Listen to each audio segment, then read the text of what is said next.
Guys, nagpapaliwanag na kami guys ng aming taniman ng palay. Ayan, dito sa rice field, dito yan sa Camarines Sur, Bicol Region. Magi-start na naman tayo ng ating mga palayan. Susubukan kahit na mura ang palay ngayon.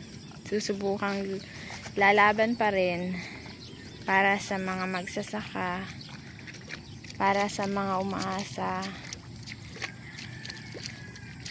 Kasi sayang din kung hindi tataniman.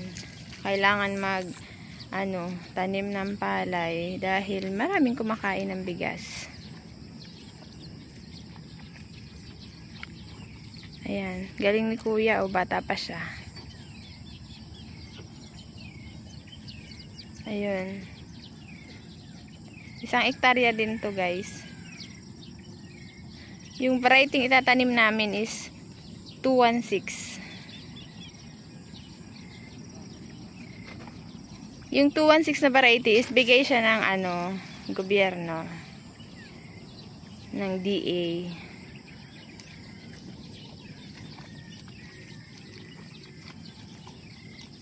Pumunta kami dito kasi nagdala din kami ng almusal nila tsaka ng pambayad. Kulang pa yan may isa pang trabador na hinihintay. 3 sila, tsaka isa magsasaboy mamaya ng binhi. So maagang-maaga yan sila. Mga 5 start na. Sana walang bagyo.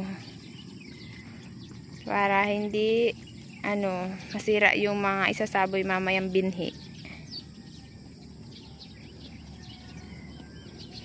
Kailangan nating magtanim para sa mga kababayan, para sa mga trabahador, para mayroon din silang hanap buhay.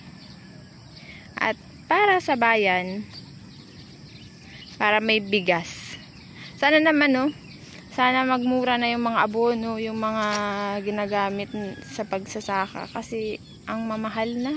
Tapos ang mura ng palay. So sana mabigyan ng pansin ang mga magsasaka. Para sa kayo uunlad din ng ating bayan. So thank you for watching. Please like and subscribe.